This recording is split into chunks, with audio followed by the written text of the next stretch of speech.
So, good. Hello, everyone. Welcome to REACH Incubator's Ultimate Pitch Battle.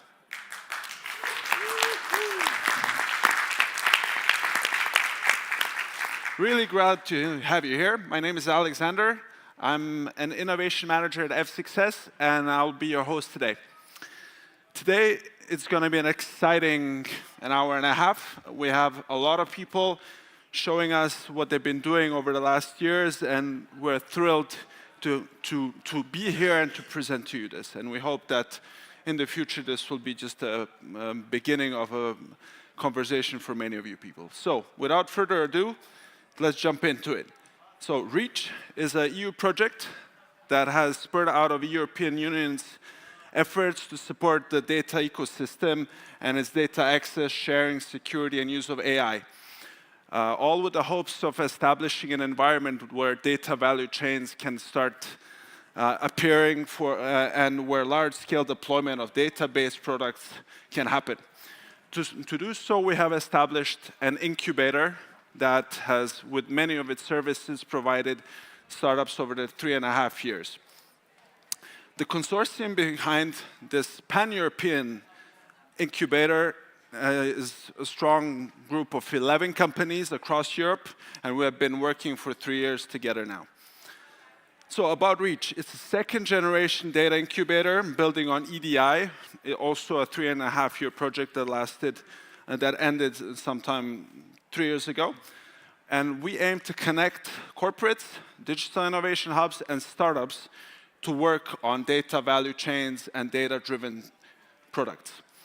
Over the last 3 years, we distributed 3.5 million euros, and we supported 103 startups. A bit on our timeline and how it worked. So every open call lasted for 2 months, and we had selected 40, or in this case 30 startups in the first program to embark on the explore stage, going into experiment stage, taking their products further. Each phase brought its own funding and its own services, infrastructure, and activities, bringing it down to the evolve phase and also the phase that we're seeing our startups in right now, and finally expose phase. So as you see, from the beginning until the end, over an 11-month program. Some of the perks that we gave to our startups, so up to 120,000 euros in equity-free funding, access to large corporates, their data sets, their problems, and their support. REACH Toolbox, a set of service, software, and infrastructure as well. Access to private investment, digital business mentorship and training. Yeah, big data infrastructure I mentioned. And finally, visibility to events such as Lush. So, here are some of the data providers that we have engaged and some of the digital innovation hubs that we have engaged. Each of them establishing a challenge and offering data sets for our startups to play around and develop new tools based on the real market problems defined by these data providers and digital innovation hubs. So, when it comes to themes, we were cross-sector. So, as you can see, these were the main ones coming from data providers and digital innovation hubs. However, startups also had the opportunity to bring their own data provider. So, some of the sectors were not mentioned here, and these were the main ones coming from the corporates that we have engaged throughout the open calls.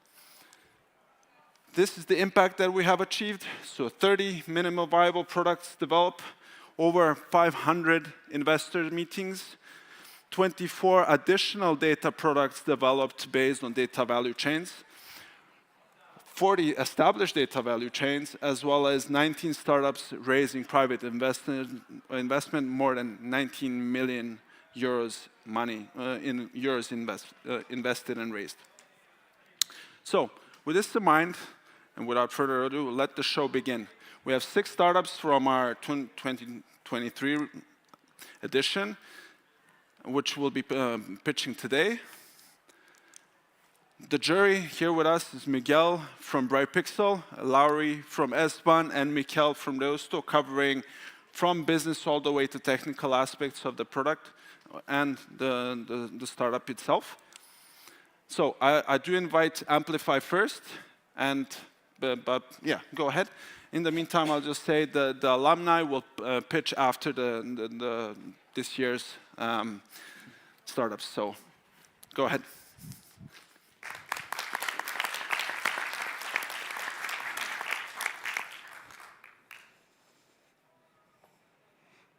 Can I start? Yeah. Good afternoon, everyone. My name's Laura Murphy. I'm the CEO and co-founder of Amplify Analytics, here to share today how you can be more right, more often, with data-driven forecasting. Because if forecasting has one goal, it's to have the right product in the right place for the right client in the right quantity at the right time. But it is hard. The stats speak for themselves. It is hard to get a good forecast.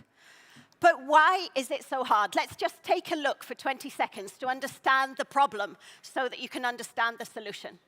Imagine I'm building a milk carton, and I need paper as one of the ingredients for my milk carton.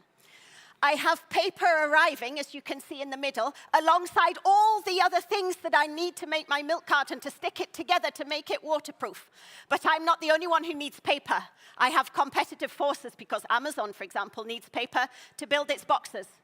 Think about consumer trends.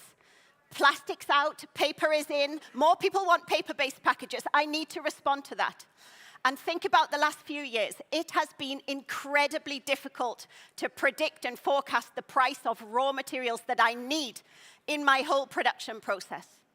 Then imagine that they all arrive in different shapes and sizes and quantities at different times of the day, in different condition, in different pallet sizes.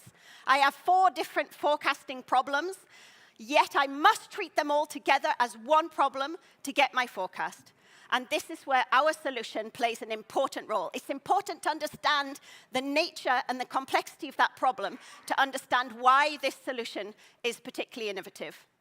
Because not only does it give you a more accurate forecast in a faster time, that is quite mainstream, it actually enables you to take all those different sub-problems and it will treat them as such. It will treat them as the forecasting problem in its own right and as part of the larger problem.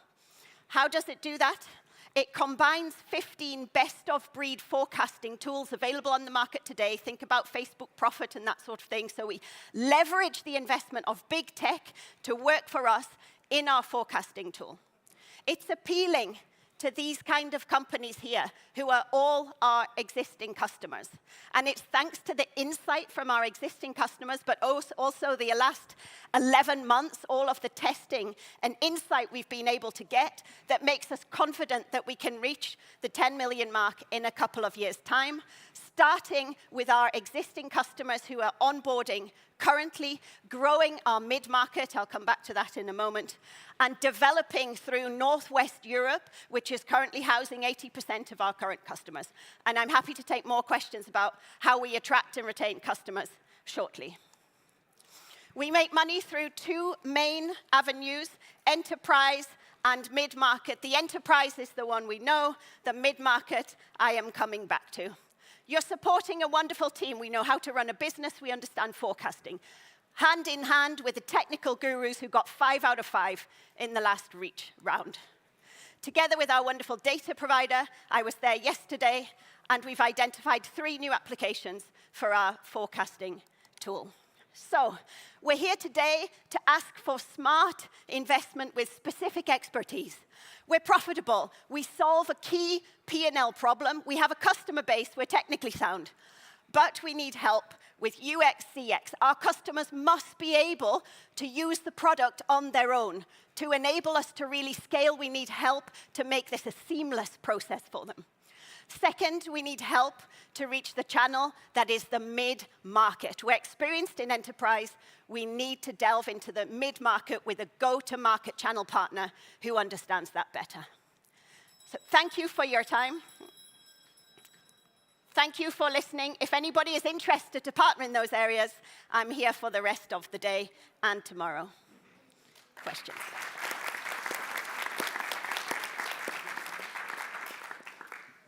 Excellent. We can start with the questions.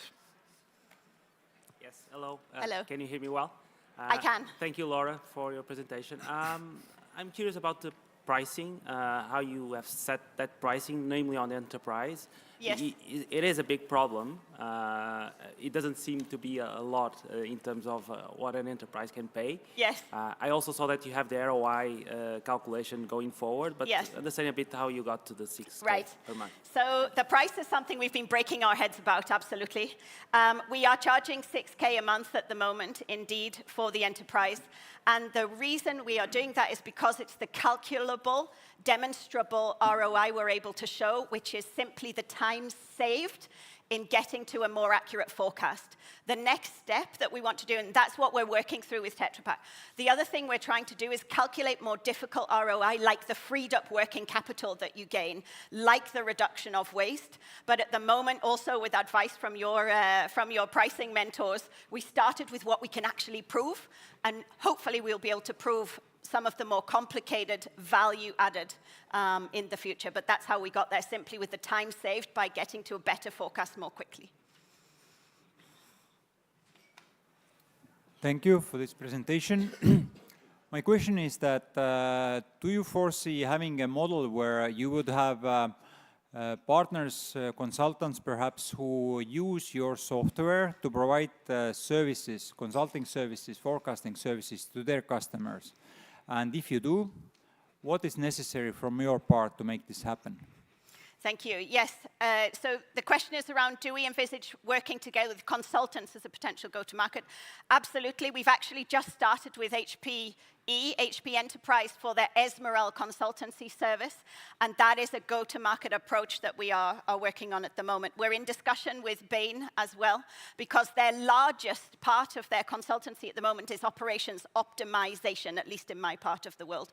And so we're talking about what it will take. Essentially, what we're proposing at the moment is almost a white label solution together with the required analytics around it for their enterprise customers. We're also looking, I know there's some other consultants in the audience today, we're also looking for other go-to-market partners, particularly those specializing in optimization of processes, because this is a core capability. Thank you. Okay, so thank you, Laura.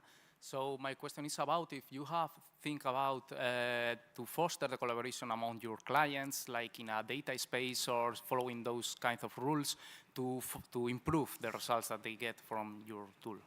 Yeah, so the data value chain that we are working on at the moment actually consists of several companies. Stora Enso, who I think is in the audience today, paper, Tetra Pak for cartons, supermarket, the food production company, and then supermarket ICA, and we're looking at Aldi as well. And then we try to get to this unconstrained demand forecast. Why do we need this? Because we should reduce waste throughout the entire chain. So actually we work together, surprisingly, not only with the business managers, but with the sustainability representatives in that whole chain to try and reduce the waste and have a better forecast right along the data value chain. Thank you. Thank you. Amazing. We have 20 more seconds if you want to squeeze in that quickie. No? Okay. All right. Thanks, Thanks Laura. very much.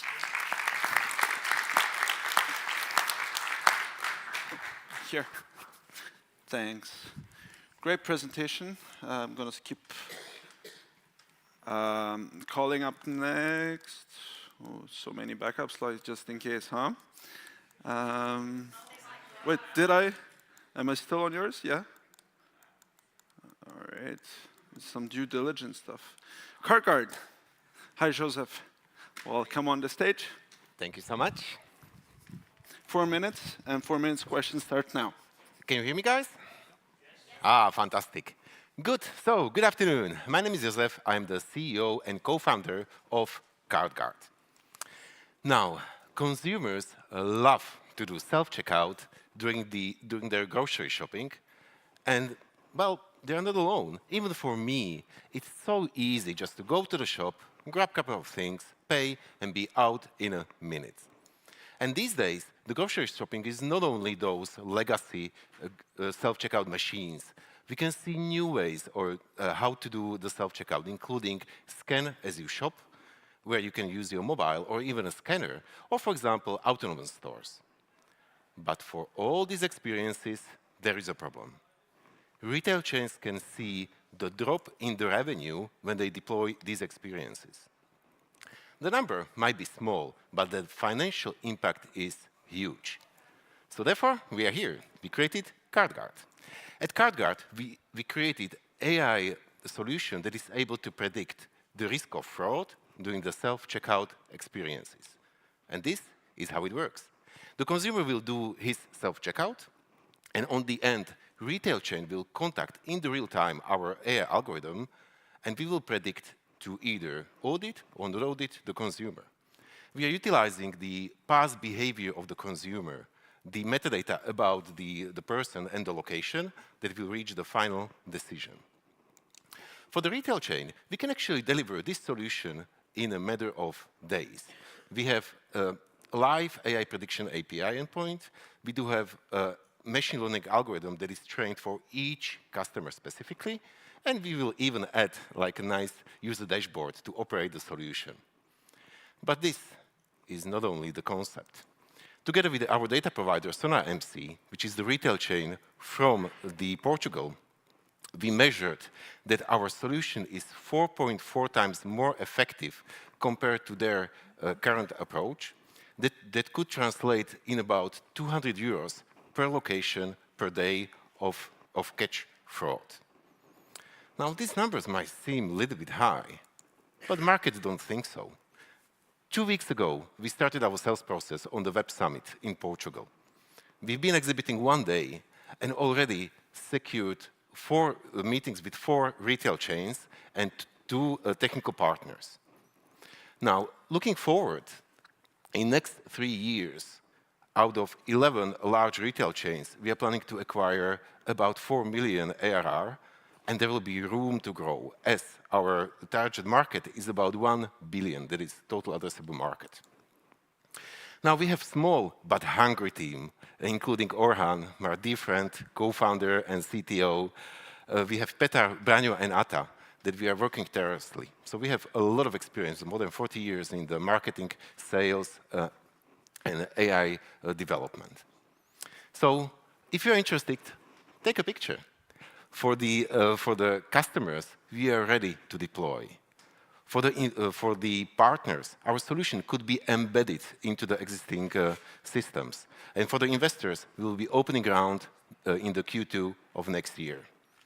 Now, before I finish, I would like to thank you, fantastic team from the REACH, for this great event and also for the program, because for us, it was really transformative. So, my name is Josef from CardGuard, and I will be happy to answer any questions. Thank you.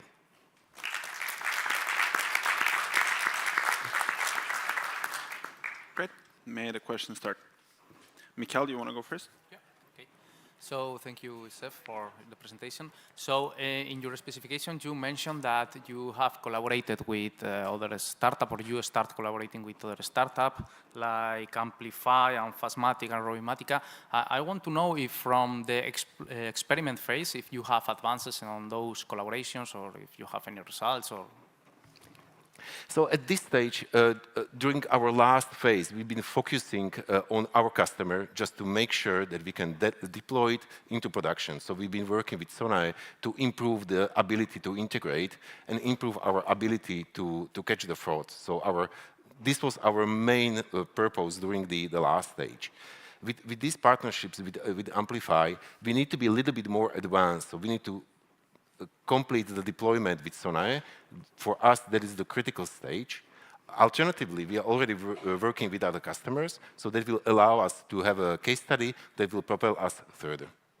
Okay, so you can discuss today in the dinner. So. Yes, yes, please. Thank you. Do you see that in order to find new customers, you need to train specific model each time? Because what I think is that you have trained your model with one Portuguese chain at the moment, but there are different cultures with different products that they sell, etc. So how do you approach this kind of growth? What is it that needs to be done? Thank you for the question, and it's absolutely valid one. So what we did, we confirmed our technical approach with the Sona MC. So we do have minimum set of data fields and minimum set of data that we need in order to train the algorithm. For additional retail chain, we can add metadata that will further improve the precision. So the training will not start from scratch. So we already have all the templates. So either retail chain will provide what they have already, or if there is additional data that will improve the efficiency and precision of the algorithm, we can add it in and train the model. In regards to the specific behavior on the different countries and different in the culture, that's actually the reason why we are training the model for each retail chain specifically, because typically in the historical data, these behavioral changes are actually captured, and we can actually extract that using the AI. If I may, just one more. Do your potential customers have those data sets? So do they actually mark after they have checked somebody who kind of stole something, that they have actually marked that this person actually sold? Yes. Is it like common that they have done that? Some retail chains do that. For those that don't, we will help them to onboard. So it's a journey. But you're absolutely right. In terms of the training data, we will need to have labeled data in terms of the fraud. But we are able to embark in this journey together with the customer to reach that point. Thank you as well. You did not cover, I think, the pricing model, but I read in the materials that it was according to the audits that the client made.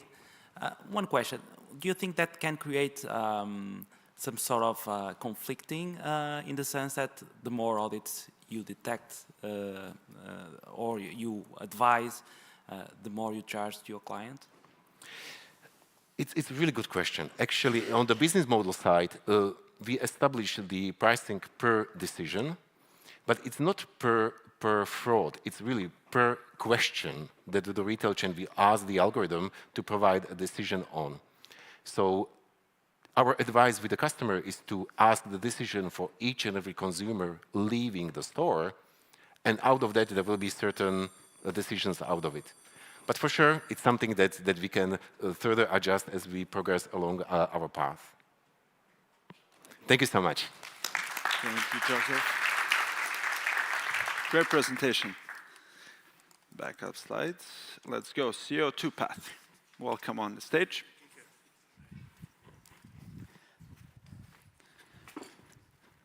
Hello.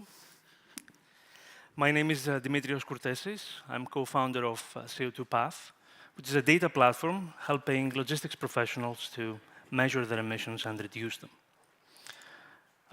Our team includes experts in sustainability in transport who have been working and are still working with some of the foremost European organizations in green and clean transportation, and some very experienced product builders.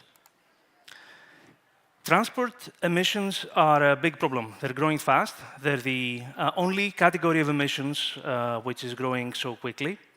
They represent a big part of the emissions in every country. And given that the transport volume is set to triple by 2050, they are a major problem. The EU has committed to reduce them by 90% by 2050. So this is a formidable task. So how does this work? Regulation is coming in, and it's driving change. Since January this year, we have a new regulation, the Corporate Sustainability Reporting Directive, which requires 50,000 large corporations in the EU to report their climate impact annually, including transport emissions. Since March, we finally have an international standard as a common methodology to be able to quantify emissions. And since July, the European Commission proposed that 1.8 million entities in the EU should be doing this regularly based on the new ISO. So how is it done today, and what is the problem? As a shipper, if a shipper wants to report the emissions associated with moving some cargo, they need to get data from their forwarders, and forwarders rely on the carriers to get the same data, and carriers operate the fleets. Now, today, this data chain is broken. And what this leaves for shippers, the only option is to use industry average intensity figures. These are not reflecting the actual transport conditions, though. And that creates two problems. First, if you cannot measure it, you cannot improve it. And second, if you cannot measure it, you cannot prove that your performance is better than average. The root of the problem is the way carbon accounting data is collected today. It's done centrally. Everyone in the transport chain needs to upload their data into a third-party operated platform. Carriers, in particular, don't like this, which is why they resist.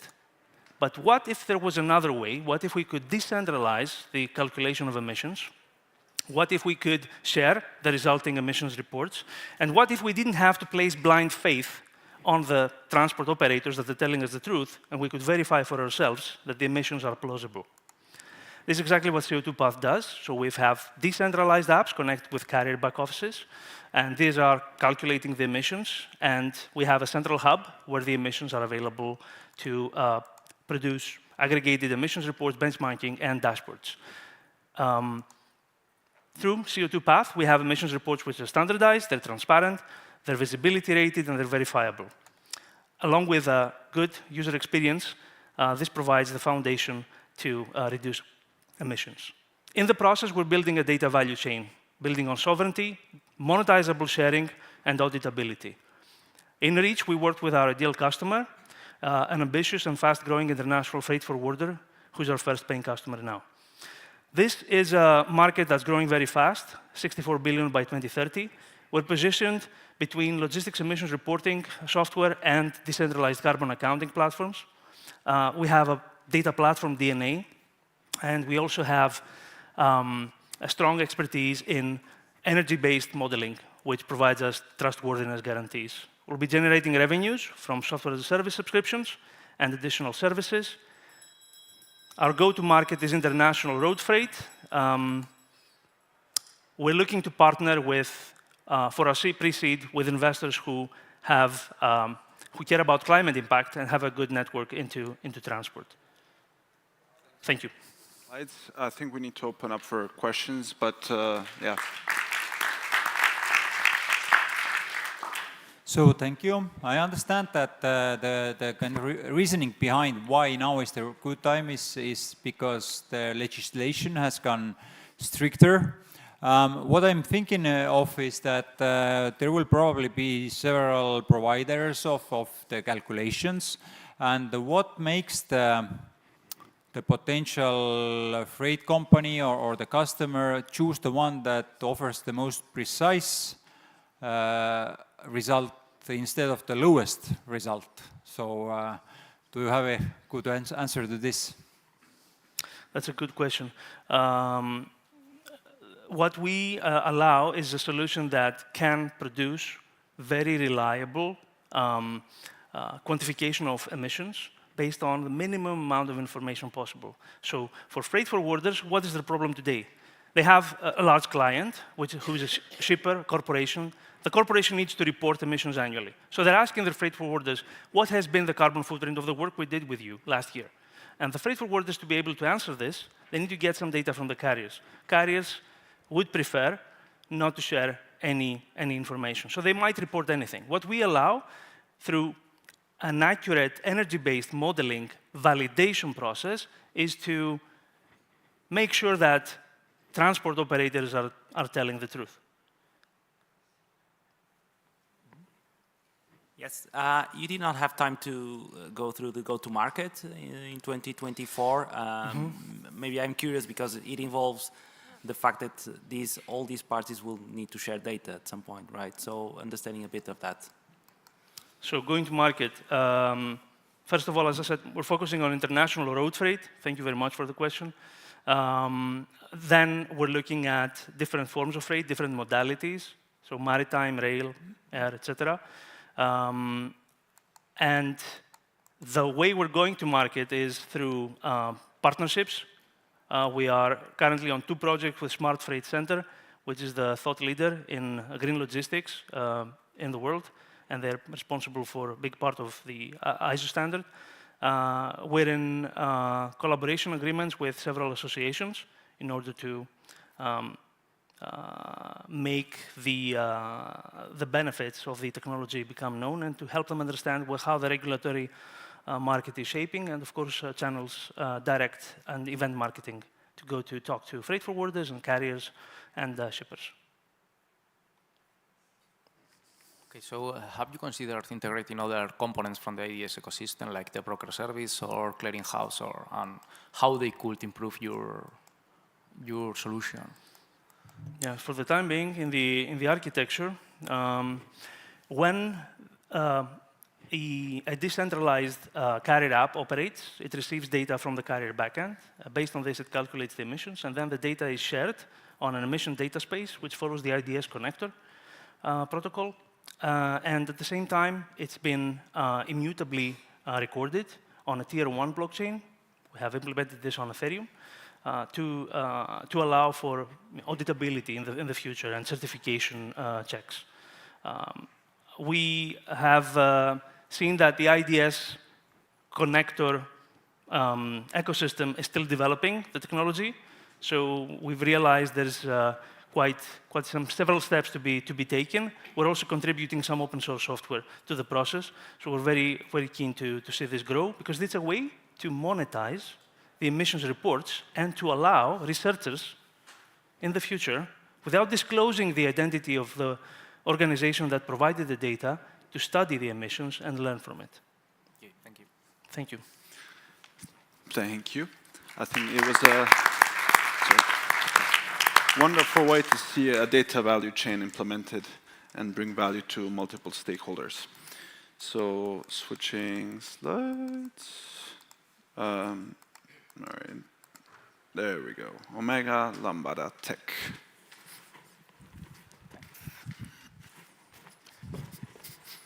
May I go? Yeah. Yeah. Good afternoon, everybody. I'm Cristiano De Boni from Omega Lambda Tech. And today, I would like to focus your attention on one of the most important problems in the market right now, which is managing electricity cost in a volatile market poses high risk to companies. Let's take an example based on real numbers. So suppose you own a company and you used to spend 3 million euros to buy the energy, the electricity on the market. Then suddenly last year it was 11 million euros. This year 4 million euros. Question is, how do you plan 2024 avoiding risks? To answer these questions, we have developed EcoStars, the energy cost analyzer, forecaster, and simulator. This is a tool based on state-of-the-art artificial intelligence and machine learning algorithms that comes to the customer in the form of a very easy-to-use and interactive dashboard.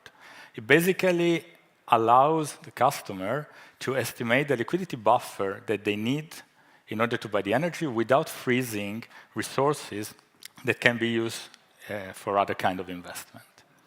Because of all the extra feature that it has, this is basically relevant for different layers in the company, from daily operation, from the energy and accounting department, to more strategic decisions that are going to be taken by the management level. This is obviously a lot of added value attached to a single solution.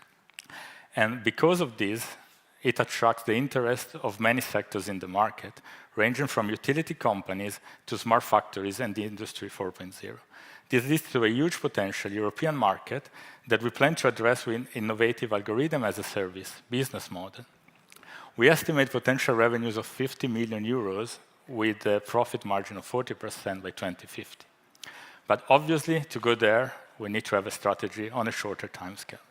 So speaking about customers, we are actually an established B2B business with a long track of recurring customer in the DACH area. And this year we have 1.8 million euro revenue. Now we want to expand our customer base at a European scale with a particular focus on EcoStars. Those are the countries with the flags where we already have activities and contacts. We would obviously like to expand to all Europe. Obviously, in order to do this, we need fundings. We are actually already fundraised 340K in innovation funding this year and already discussing 250 extra. We are here at Slush basically to try to close by Q1 of 2024 another equity funding round. We have a public initiative in Germany that allows to double the amount of money that we get from a private funder. So if we get 2 million from you, we can basically have 4 in total, which is a win-win situation. Ideally, we are searching for a strategic partner in terms of investment that can help out enter the market. A few words about the team. So Omega Lambda Tech is a German data science company, pioneering AI and smart data solutions since 2015. and profitable since last year. In terms of data science, what you see in this picture is basically the biggest group of astrophysicists outside academia. So we like to say that we went from black holes to green energy. Now, words are important, examples are even more important. So if you're curious, we have made a demo version of our EcoStar solution available for free for everybody. You can just go there, play with it, and if you like it, come back to us today or tomorrow at Slash or on LinkedIn. Thanks a lot, and thanks for the REACH Consortium for the event. Right on time. Thanks for the slides. May the questions begin. Yes, hello, Cristiano. Thank Hello. you. Yeah. One question on the go-to-market. So Yeah. it's hard to tackle utilities from factories and all those regions at the same time. So if you had to define what is the ideal customer profile, what would that be? I would say right now the ideal customer is a smart factory or Industry 4.0 because we are developing what we call EcoStar Plus that also contains an optimization layer that can help also optimize the usage of energy, so also producing savings. So for us, the main target customer right now is that kind, and we already have discussion with the paper producer and also with real estate in this regard. So that's the main customer segment for us right now. And just a follow-up. And is it based on the energy, the consumption energy of? Yeah, the energy. I mean, for the paper producer, they have to produce paper, but you can optimize the production according to the energy price. For example, on the market, we can forecast the price and optimize their production basically in real time. Thank you. I would actually continue from this question. So what would be the regular use case that you see with these customers? Would it be that they are today using it to prepare for the next week, understand where to put their maximum production, where to kind of take it easy? Or is it like longer term that they are looking, or what's the use case? Definitely a week before, it's already possible today. We are actually aiming also with some hardware support to actually go to real-time optimization. This is a bit in the future because you need to also add some hardware and batteries component to the system, but where we want to go is actually real-time optimization. But the energy prices are, well, in one location, we can say that they're basically the same for everyone. So it's basically one forecast that works for everyone, or is there some differentiation between? It's in principle one forecast, but you need to have the better forecast in order to do the better optimization. So it's about the quality of the forecast in this case. So thank you. So my question is that I see that you work with different verticals. So how hard it's from a technical perspective to introduce your product in a new domain? Yeah, that's a very relevant question. For the scalability of the product, it's very important that we onboard as many customers as possible because the first one, we need a lot of adaptation because obviously data coming from a utility company is different from data coming from a paper producers. But we expect that once we, so I would say a dozen of data, then basically the onboarding process is basically averaged out, I would say. So there's going to be an entry barrier at the very beginning, but then the kind of data is basically limited to a few possibilities. Good, thank you. We got 45 more seconds. Calling it earlier or a question more? Okay, thank you. Thanks.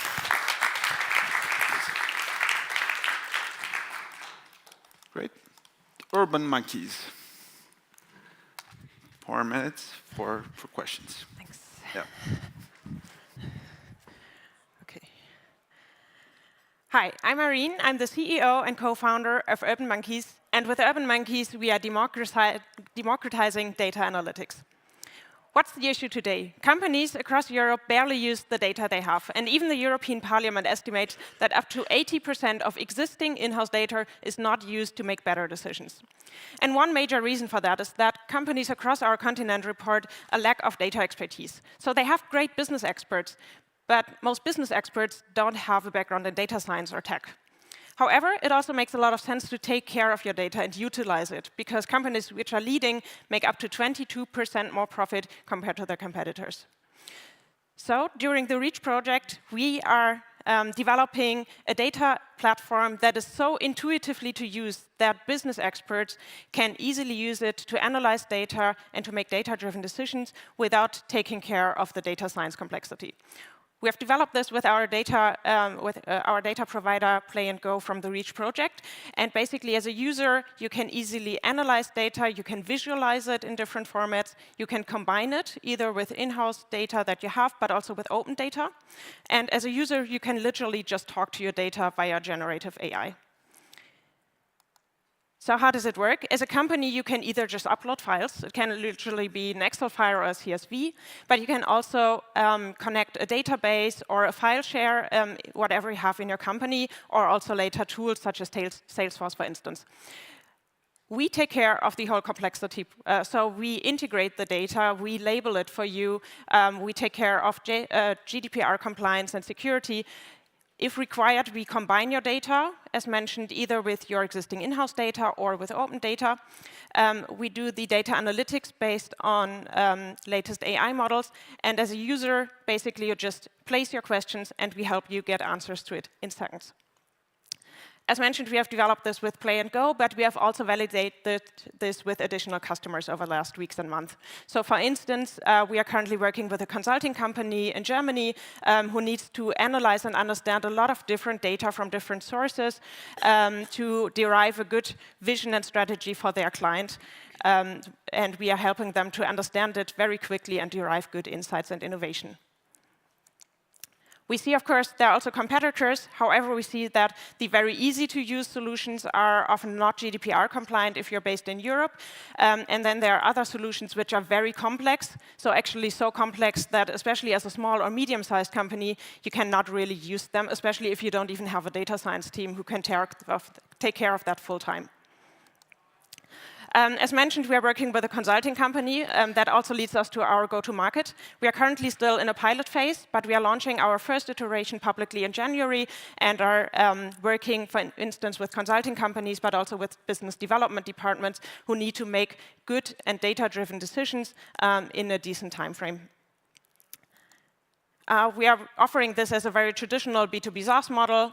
So basically, as a company, depending on your company size, you can choose which model best fits your needs.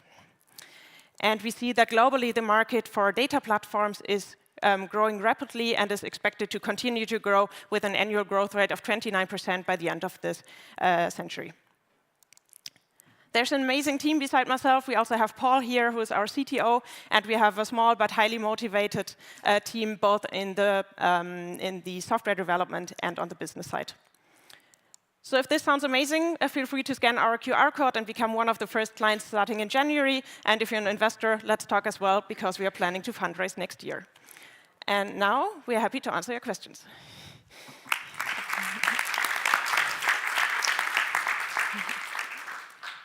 Thank you. So you said that your model can take data from very different sources. So how does your model understand the context of this data, or what kind of assistance is necessary in order for the model to understand what's actually this data about? Mm-hmm. Yeah. So we use, for the moment, standardized algorithms for the data science, and we basically look for the keywords that the customer is asking for, and find the right keywords in the existing data to ensure that we catch the right data to answer the user's question. Yes, hello, thank you. On the pricing, and you mentioned competition, Right. I was wondering if you have some comparison to how your competition is pricing their own offering, and how do you compare with them? Yeah, it really depends. There are some solutions which are focusing mostly the really large corporates, and then these solutions tend to be more expensive. But that's more if you really, target a large international corporate. And then there are other solutions which I would say are comparable from the pricing level, which are more focusing on small or medium-sized companies, which is currently also our approach. So more the small, medium-sized companies, and not the large international corporates for which there are really good, I would say, advanced solutions. But if you have to pick the one that is, let's say, more similar to you, how would you compare to them in terms of pricing? Well, for instance, I mean, for example, we had Accio on the website, which is a US-based company, which I would say has a similar approach. They are slightly more expensive, but not like heavily more expensive. So my question is that in the data preparation and cleaning stage, you use the human-in-the-loop approach. True. So my question is, how much involvement you need from the human in this stage, as your final users are not data scientists? Maybe it could be a barrier for them. I don't know. Yeah, exactly. So this human-in-the-loop approach that we mentioned in our, I think, in the technical two-pager, basically that's mostly relevant if the user, for instance, just uploads a few files, and then the user has the business context, what they uploaded, and if there's something that we see as odd or that our algorithms detect as being odd, we basically can ask the user. Let's say there's like a double row, then the user who uploaded it usually has the business context and can see if it really makes sense or if it's actually a mistake in the data.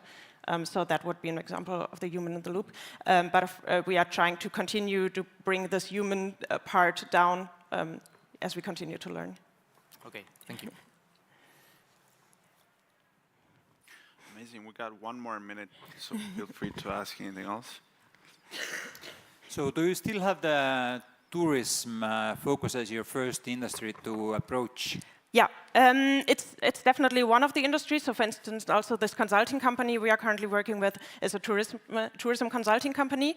However, we have also, since we started with the geographical data from the tourism use case, we have also gotten very positive feedback from the transport and logistics industries, so that we are optimistic that we can basically apply the learning across beyond the tourism industry.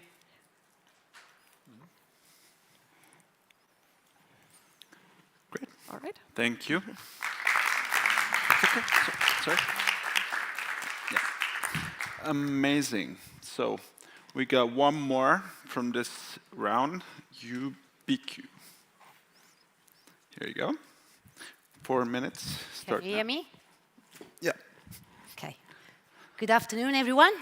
I'm delighted to be here today. Finally, we are at the end. I'm Valentina, and I'm the Business Development Manager of Ubiquitous.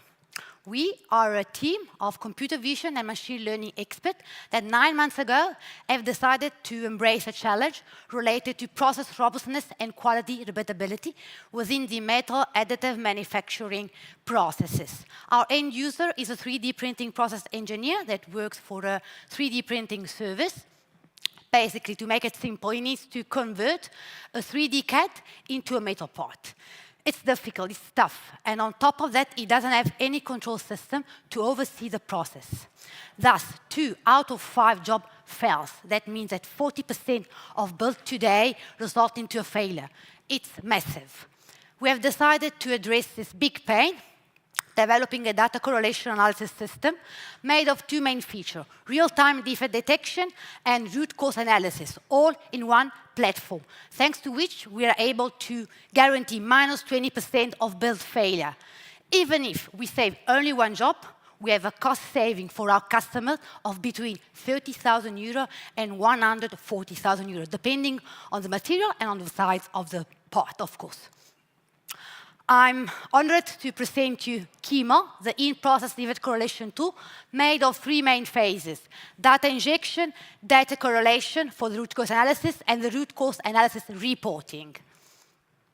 Now, I want to tell you a little bit about the market. We have got into this because it's a niche, but big market. The metal AM market alone was valued more than 3 billion in 2022 and is expected to have a compound annual growth rate of 30% until 2027.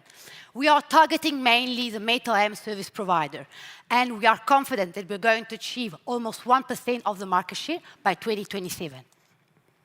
Now, the competitive landscape is mainly made of third-party process monitoring software solutions that are hardware dependent on one side and only focused on the defect detection and not at all on the root cause analysis. Now, behind Kima, there is a complementary team made of business background and technical acumen. Now, you might be thinking, why are we the best team in reinventing process monitoring in the IAM industry? Easy. We know the competition. We know how to build profitable business. We have analyzed every single solution out there, and nothing is working. Now, you know what we're doing, you know how we're doing it, and you know what are the souls behind Kima. But you don't know to how we're going to sell and how we're going to sell it. Now, Kima, it's a B2B product, a B2B solution, targeting mainly the industrial IAM service provider, the medium and big one.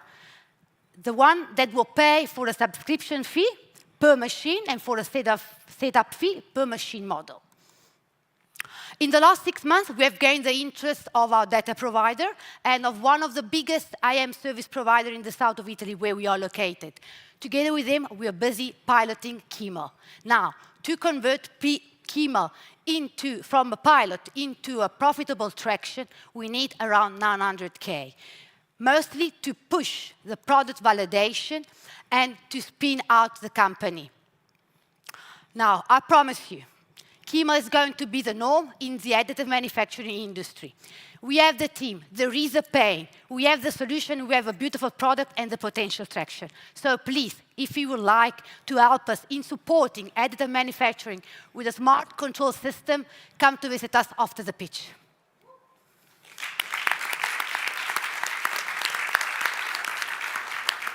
Amazing, right on time. So let us begin with questions. Yes, hello. Thank you for your presentation. One question on the go-to-market.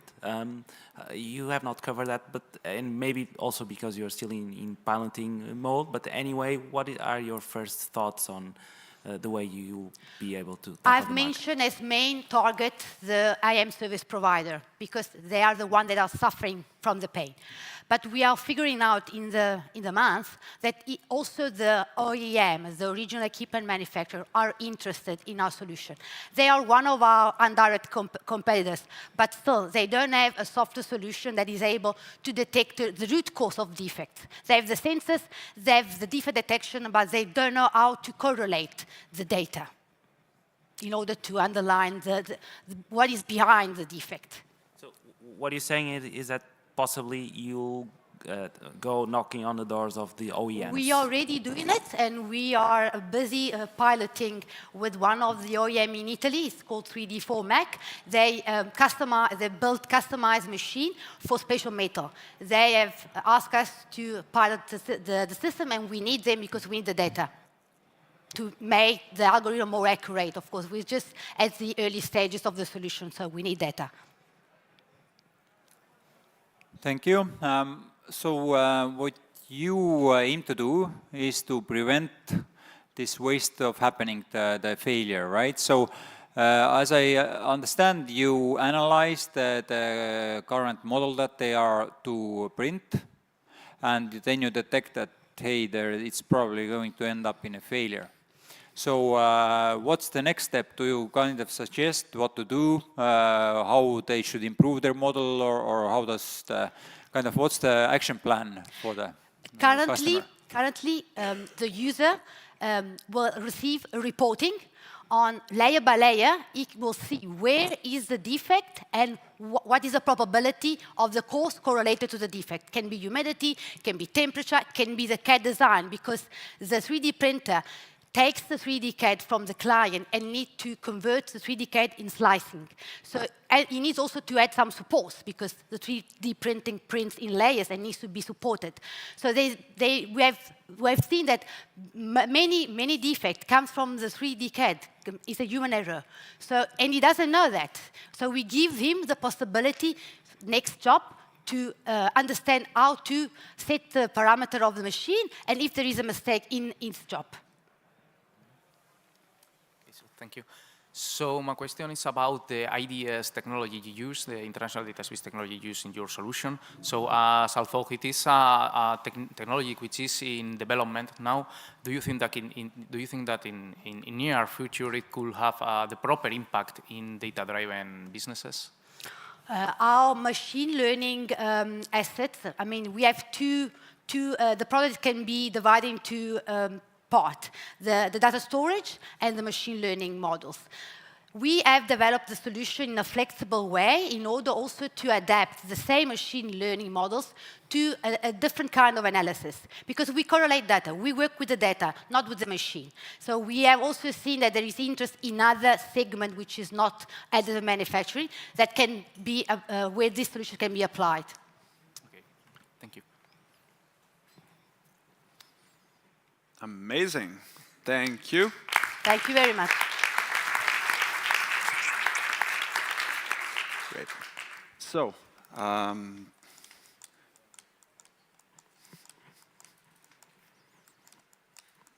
okay.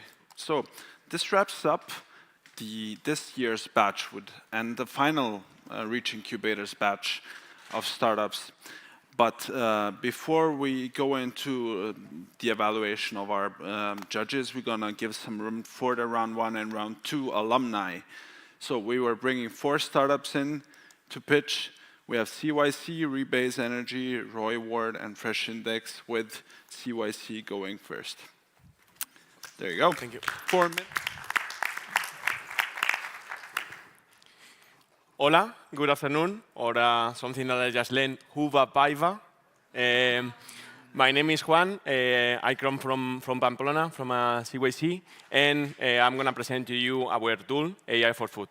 So let's start by adding a bit of context. We are talking about the supply chain of consumer goods, specifically the manufacturing step, and to be more specific, the food industry. There are many segments in the consumer goods, but we are focusing on the food, mainly because our problem becomes especially critical in this segment due to the limited commodity access and the short lifespan of products. But what's the problem? Well, in the food industry, there is a hero called the demand planner that is in charge of estimating the demand for every product. It's quite a quixotic task because they have many troubles along the way, among which we can find large portfolio continuously evolving, complex data integration and analysis, of course, high variability of the markets. We have seen this in the last couple of years, fast-paced work environments, and of course, reduced margins of error. So sometimes I like to think that this is quite a mad environment to work, and that's why we have developed our tool. AI for Food Forecast is a cloud-based software tool focused on the operational planning, which fosters collaboration and is based on analytical and artificial intelligence models. Among the main features, we can find, of course, the forecasts made by the AI models, the analytical capabilities, which are divided in history and trends, and also results analysis, and then the collaboration and flexibility, which takes shape in the form of a results report, tool customization parameters, and change traceability. The main benefits of the tool are, of course, time saving, error reduction, and improve the quality of service. And now, about the green stuff, the money. First of all, I would like to say that this started in 2021 with REACH. They gave us the opportunity to work with Migros and Sonai. And last year, we started collaborating with Floret and CNTA, which is the Spanish National Center of Technology and Food Safety. And it was when the idea took shape.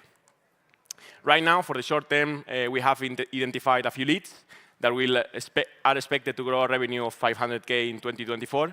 And from that moment on, we expect to grow vertically with adding new modules such as stock management, finance, or supply, but also horizontally by targeting other markets in the consumer goods industry. There is a marketing plan in place. We have been doing, building strategic alliances over the last couple of years, not only with CNTA, but also with Microsoft and other technological centers in Spain, but also the marketing plan encompasses communications and events like this one. Regarding the team, the main team, the core team, let's say, is 5 people covering the main areas of expertise, but behind us, we have 9 more people helping us with any other task that may come up. Regarding what is now.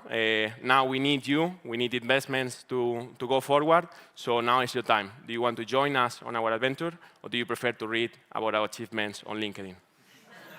Thank you very much.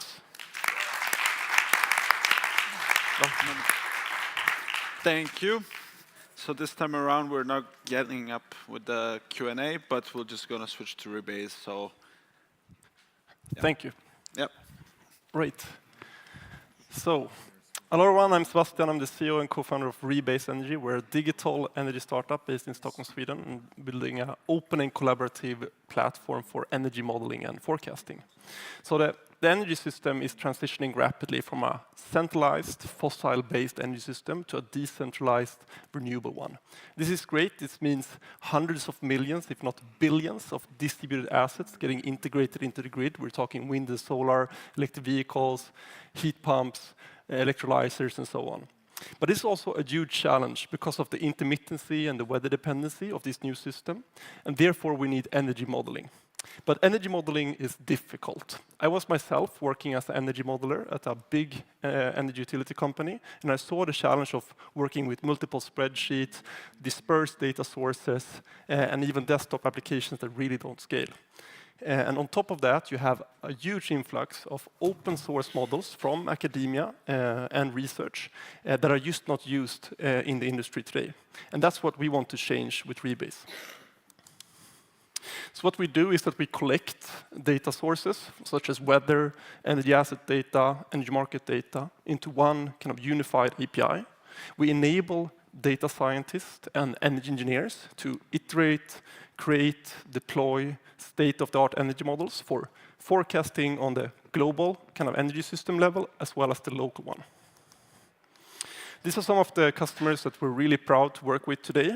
And going into the business model, we have a kind of two parts of the business model, one being the API that I just mentioned, where we charge per historical credits and also operational, and the platform SaaS model, where we basically charge per number of deployed models as well as compute. We have more than 1 million of API requests already in the platform today, every day, and thousands of deployed models. So the best way to understand what we're doing is really looking into a couple of use cases with our customers. So the first one is Tibber. It's a smart energy retailer that doesn't take any markup on top of your energy wholesale prices. So basically, imagine a villa owner that has maybe solar panels, electric vehicles, batteries, or maybe a heat pump.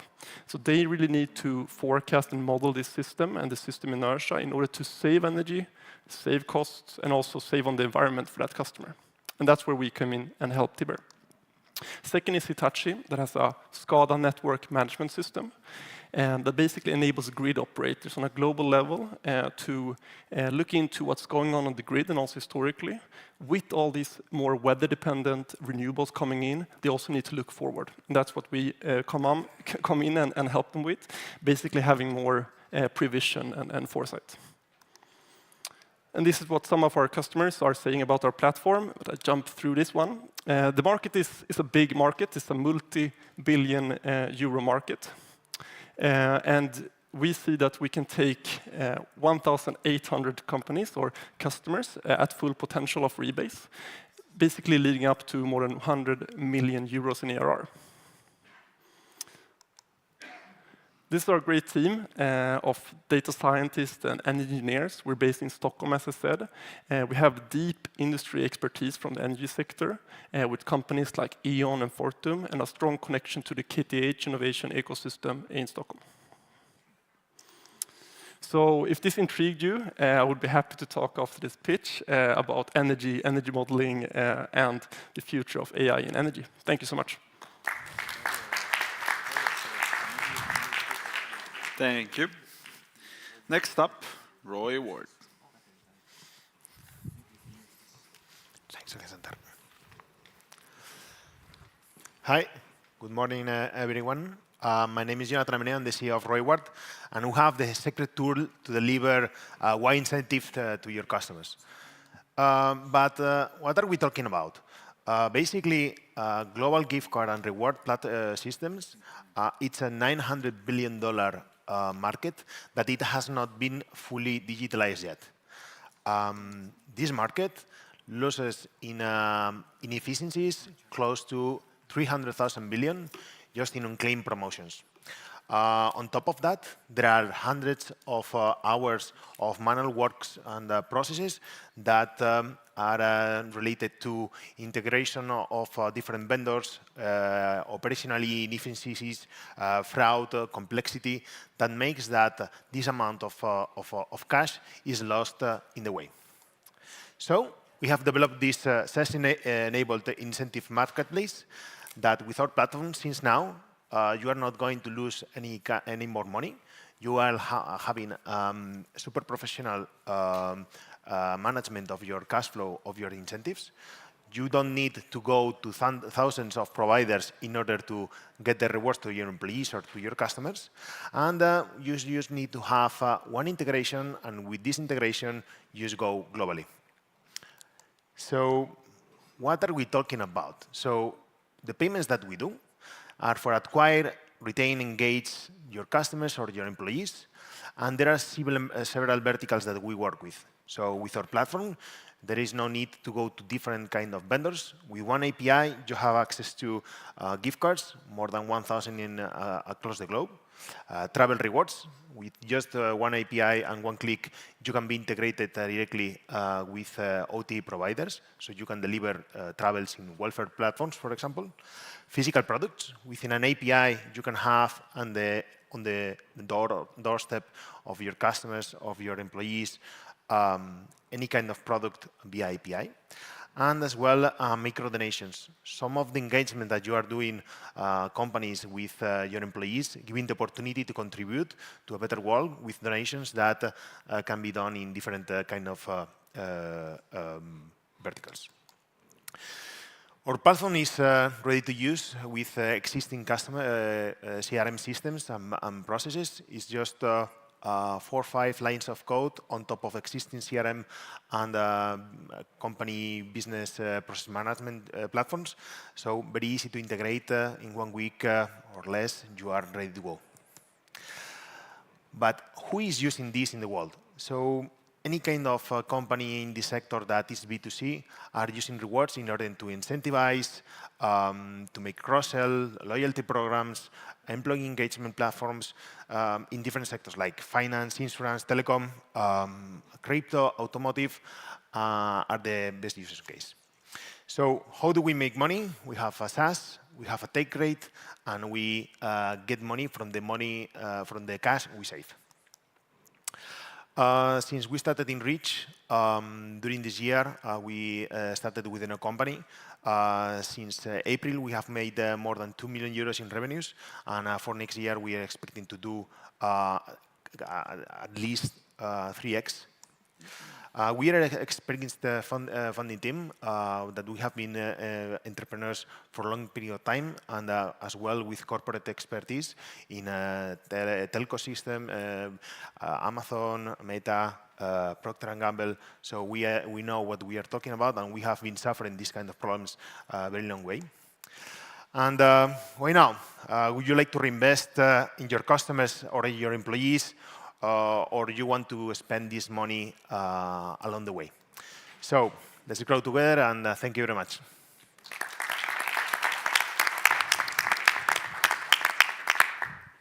Great. So next up, Fresh Index. Matthias from Censo, and I would like to tell you a bit about Fresh Index, our product with which we bring transparency into the true quality, shelf life, and safety of food. So basically today, food quality inspections along the supply chain, from the cooperative to the wholesaler to the retailer, is done manually. By the UNEC requirements, about 2 to 5% of food has to be controlled. This is a manual process, visual inspection. What we do is we provide wholesalers and retailers a food scanner device that allows them to non-destructively and rapidly determine the quality parameters of food, typically used during goods receiving. In 2021, we were part of the REACH first batch, and our partner there was Migros, who gave us 2 big data sets to Excel files with data that said, give us shelf life on the food that we sell. Now we have a fully GS1 compatible EPCS repository implemented.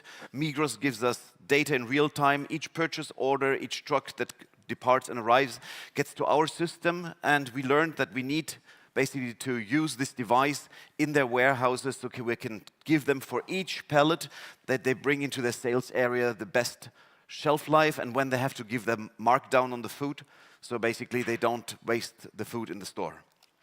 And now the solution is basically in operation in Turkey. It's in Germany at Rewe, and we have now won a second larger quality assurance company that will use our solution in 32, 35 warehouses all across Europe.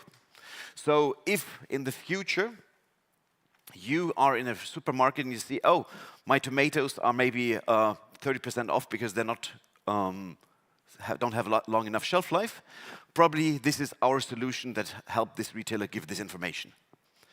So we're not currently looking for funding, but we will make a first seed round in mid of next year.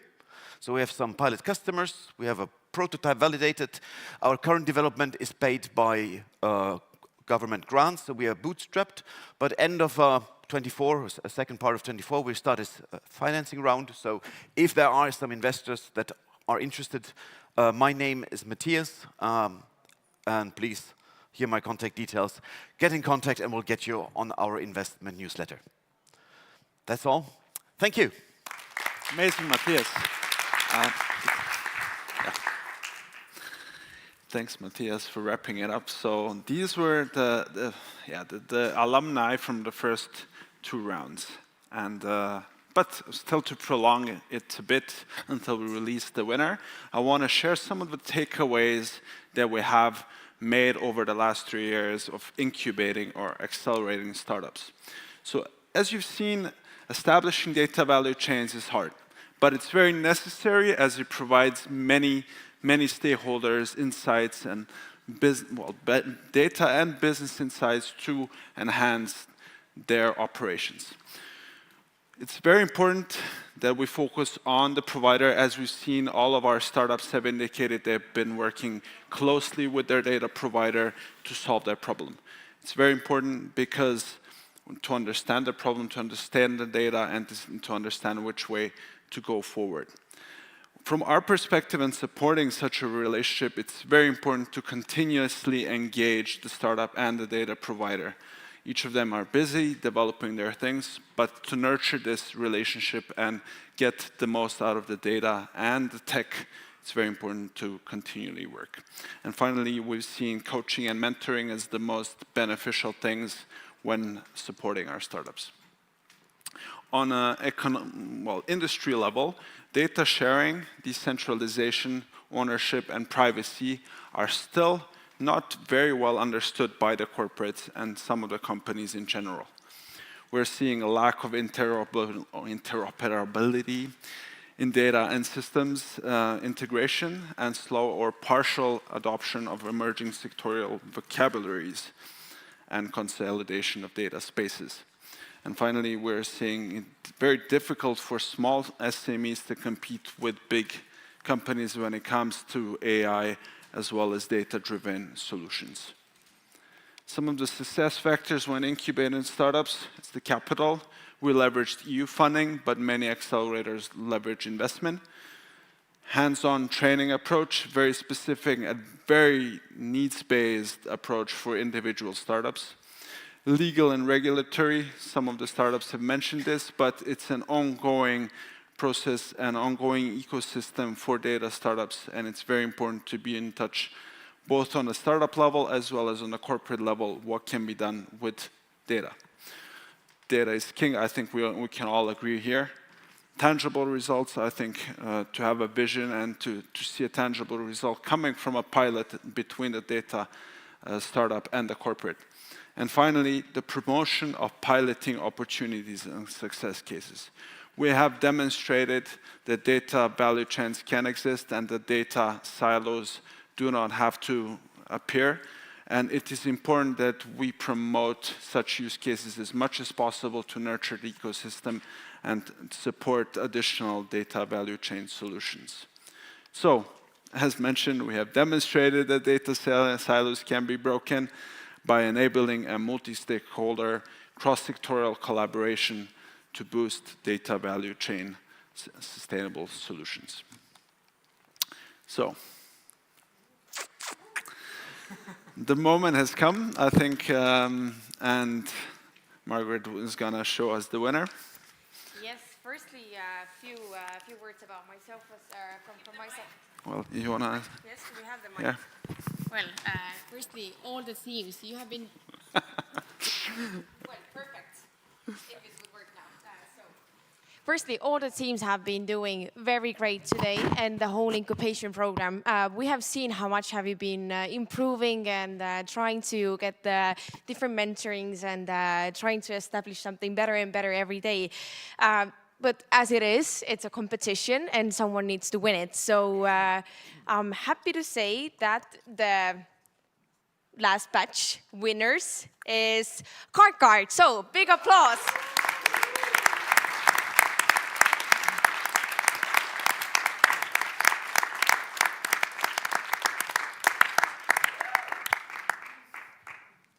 So please come on the stage. Maybe you want to say a few words from your side as well, so you can. So here you go.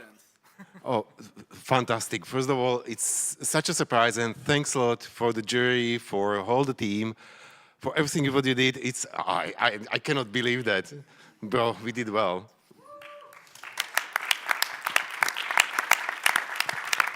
Yeah, actually, it was an amazing journey. Like, thank you all, like the REACH consortium, but also the startups. So I think we had good connections between us. So I'm also really surprised to be here. But yeah, thank you all. So to wrap up, in addition to the little movement that has been with the winners will also take the money and the prize of 20,000 euros. Did I get that right? Last in EDI it was 15, but this time it's 20, right? 20,000. So congratulations and good luck in the future. Thank you.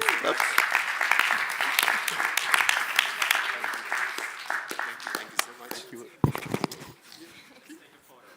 Yep. No, I think. So this wraps up our event. I hope you guys enjoyed. REACH Incubator is ending in February, but we hope that in one way or another we'll still be there to support.